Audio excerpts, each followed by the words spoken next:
अमला एकादशी फागुन माह के शुक्ल पक्ष की एकादशी को अमला एकादशी कहते हैं।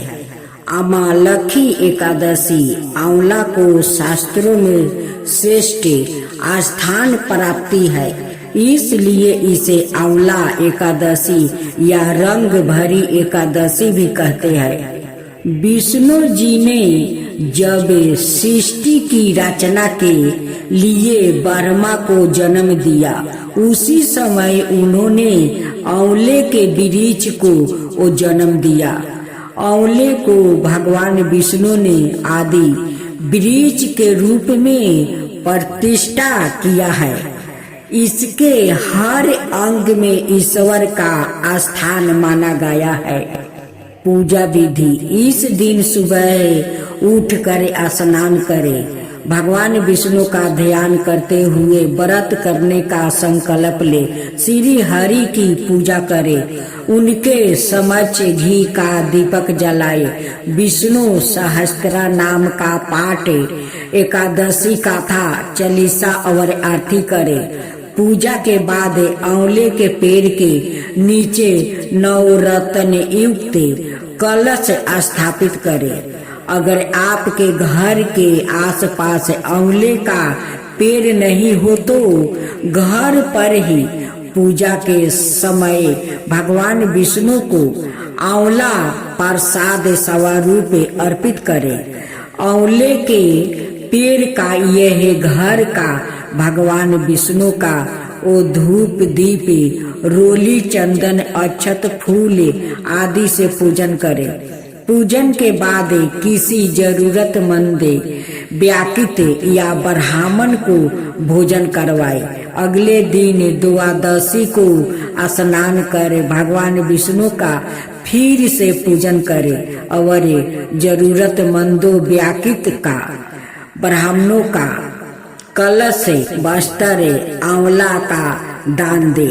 इसके बाद शुभ मुहूर्त में अपना व्रत खोले। एक बार मंधाता जी ने वशिष्ठ जी से प्रार्थना की, हे ऋषिवर, यदि आप मुझ पर प्रसन्न है, मुझ पर यदि आपकी कृपा है, तो आप कृपा करके मुझे ऐसा व्रत बतलाइए जिसका पालन करने से मुझे वास्तविक कल्याण की प्राप्ति हो। इसके उत्तर में वशिष्ठ जी ने प्रसन्न चित्त होकर कहा, हे राजन, मैं आपको शास्त्र के एक गोपनीय रहस्य पूर्ण और बड़े ही कल्याणकारी व्रत की कथा सुनाता हूँ, जो कि समस्त प्रकार के मंगल को देने वाली है। हे राजन, इस व्रत का अमलखी एकादशी व्रत है। यह व्रत बड़े से बड़े पापों का नाश करने वाला, 1000 गाय दान के पुण्य का फल देने वाला और मोक्ष प्रदान करने वाला है। एक वैदिशी नाम का नगर था, जिसमें ब्राह्मण, क्षत्रिय, वैश्य और शूद्र चारों वर्ण आनंद सहित रहते थे। उस नगर में सदाए वेद ध्वनि गूंजा करती थी और पापी, दुराचारी और नासिक उस नगर में कोई नहीं था। उस नगर में तन रथ नाम का चंद्र वंशी राजा राज करता था। वो अत्यंत निर्धन और धर्मी था। उस नगर में कोई भी व्याकृत दलिद्रता वो कंजूस नहीं था। सभी नगर वासियों विष्णु भक्त थे और बाल वृद्धा स्त्री पुरुष एकादशी का व्रत किया करते थे। एक समय फागुन मास के शुक्ल पक्ष की अमलखी एकादशी आई। उस दिन राजा, प्रजा और बाल वृद्धा सबने हर्ष पूर्वक व्रत किया। राजा अपनी प्रजा के साथ मंदिर में जाकर पूर्ण कुंभ स्थापित करके धूप दीप नववेद्य पंचरत्न आदि से धात्री आंवले का वो पूजन करने लगा और इस प्रकार स्तुति करने लगा। हे धात्री, तुम ब्रह्म स्वरूप हो, तुम ब्रह्मा जी द्वारा उत्पन्न हुआ हो और समस्त पापों का नाश करने वाले हो। तुमको नमस्कार है। अब तुम मेरा अर्घ स्वीकार करो। तुम श्री रामचंद्र जी द्वारा सम्मानित हो। मैं आपकी प्रार्थना करता हूँ और आप मेरे समस्त पापों का नाश करो। उस मंदिर में सबने रात्रि को जागरण किया। रात के समय वहाँ एक शिकारी आया जो अत्यंत पापी और दुराचारी था। वो अपने कुटुंब का पालन जीव हत्या करके वो किया करता था।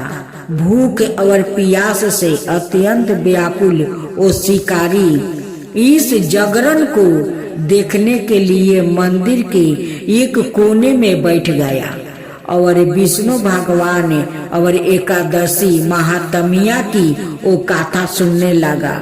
इस प्रकार अनाय मनुष्य की भांति उसने भी सारी रात जाग कर बिता दिया। प्रातः काल होते ही सब लोग अपने घर चले गए तो शिकारी भी अपने घर चला गया। घर जाकर उसने भोजन किया। कुछ समय बीतने के पश्चात उस शिकारी की मृत्यु हो गई, मगर उसे अमालखी एकादशी के व्रत और जागरण से उसने राजा विदुरथ के घर जन्म लिया और उसका नाम वसुरथ रखा गया। ईबा होने पर वह चतुरंगिनी सेना के सहित और धन धनाय से युक्त होकर 10,000 ग्रामों का वो पालन करने लगा। वो तेज में सूर्य के समान, कांति में चंद्रमा के समान, वीरता में भगवान विष्णु के समान और क्षेमा में पृथ्वी के समान था। वो अत्यंत धर्मी के सत्यवादी कर्मवीर और विष्णु भक्त था। वो प्रजा का समान भाव से पालन करता था और खूब दान दिया करता था। एक दिन राजा शिकार खेलने के लिए गया। देव योग से वो मार्ग भूल गया और दिशा ज्ञान न रहने के कारण उसी वन में एक वृक्ष के नीचे सो गया। थोड़ी देर बाद पहाड़ी मलेच्छ वहां पर आ गया और राजा को अकेला देख कर मारो मारो वो कहने लगा। राजा की और दौड़े। मलेच्छ कहने लगा कि इसी दुष्ट राजा ने हमारे माता पिता पुत्र पोतरा आदि अनेक संबंधियों को मारा है और देश से निकाल दिया है। अत इसको अवश्य मारना चाहिए। ऐसे कहकर वो मलेच्छ उस राजा को मारने दौड़ा और अनेक प्रकार के अस्त्र शस्त्र उसके ऊपर फेंका। वो सब अस्त्र शस्त्र राजा के शरीर पर गिरते ही वो नष्ट हो जाता और उनका बार पुष्पा के समान प्रतीत होता। अब उन मलेच्छ को अस्त्र शस्त्र उल्टा उन्हीं पर प्रहार करने लगा, जिससे वो मूर्छित होकर वो गिरने लगा। उसी समय राजा के शरीर से एक दिव्य शक्ति उत्पन्न हुआ। वह शक्ति मलेच्छों को मारने दौड़ी और थोड़ी ही देर में उसने सब मलेच्छों को वो काल के घाट पहुंचा दिया। जब राजा सोकर उठा तो उसने मलेच्छों को मारा हुआ देखकर कहा कि इन शत्रुओं को किसने मारा है? इस वन में मेरा कौन हिरतासी रहता है। वो ऐसा विचार कर ही रहा था कि आकाशवाणी हुई, हे राजा, इस संसार में विष्णु भगवान के अतिरिक्त कौन तेरी सहायता कर सकता है। इस आकाशवाणी को सुनकर राजा अपने राज्य में आ गया और सुख पूर्वक राज्य करने लगा। महर्षि वशिष्ठ बोले कि हे राजन, यह अमालखी एकादशी के व्रत का प्रभाव था। जो मनुष्य इस अमालखी एकादशी का व्रत करते हैं वो प्रत्येक कार्य में सफलता होते हैं और अंत में विष्णु लोक को जाते हैं। तब बोलो विष्णु भगवान की जय, चक्रोधारी की जय। तुलसी माता की कथा। एकादशी के पावन दिन भगवान विष्णु और माता तुलसी का विवाह किया जाता है। हिंदू धर्म में इस दिन का बहुत अधिक महत्व होता है। धार्मिक मान्यताओं के अनुसार भगवान विष्णु और माता तुलसी का विवाह करने से वैवाहिक जीवन सुखमय हो जाता है। इस पावन दिन विधि विधान से पूजा अर्चना कर व्रत कथा पढ़नी चाहिए। जलंधर नाम का एक पराक्रमी असुर था जिसका विवाह बिंदा नाम की कन्या से हुआ था। बिंदा भगवान विष्णु की परम भक्त थी और पतिव्रता थी। इसी कारण जलंधर अजय हो गया। अपने अजय होने पर जलंधर को अभिमान हो गया और वो स्वर्ग की कन्याओं को परेशान करने लगा। दुखी होकर सभी देवता भगवान विष्णु की शरण में गया और जलंधर के आतंक को समाप्त करने की प्रार्थना करने लगा। भगवान विष्णु ने अपनी माया से जलंधर का रूप धारण कर लिया और छल से बिंदा के पतिव्रता धर्म को वो नष्ट कर दिया। इससे जलंधर की शक्ति छीन हो गई और वह युद्ध में मारा गया। जब बिंदा को भगवान विष्णु के छल का पता चला तो उसने भगवान विष्णु को पत्थर का बन जाने का वो श्राप दे दिया।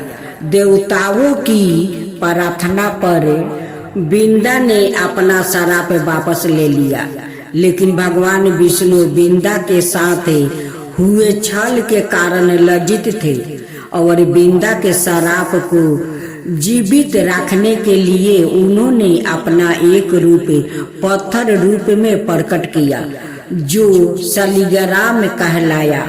भगवान विष्णु को दिया श्राप वापस लेने के बाद बिंदा जलंधर के साथ सती हो गई। बिंदा के राख से तुलसी का पौधा निकला। बिंदा की मर्यादा और पवित्रता को बनाए रखने के लिए देवताओं ने भगवान विष्णु के शालिग्राम रूप का विवाह तुलसी से करवाया। इसी घटना को याद रखने के लिए एकादशी के दिन तुलसी का विवाह शालिग्राम के साथ किया जाता है। शालिग्राम पत्थर गंडकी नदी से प्राप्ति होता है। भगवान विष्णु ने बिंदा से कहा कि तुम अगले जन्म में तुलसी के रूप में प्रकट होगी और लक्ष्मी से भी अधिक मेरी प्रिया रहोगी। तुम्हारा स्थान मेरे शीश पर होगा। मैं तुम्हारे बिना भोजन ग्रहण नहीं करूंगा। यही कारण है कि भगवान विष्णु के प्रसाद में तुलसी अवश्य रखा जाता है। बिना तुलसी के अर्पित किए गए प्रसाद भगवान विष्णु स्वीकार नहीं करते हैं।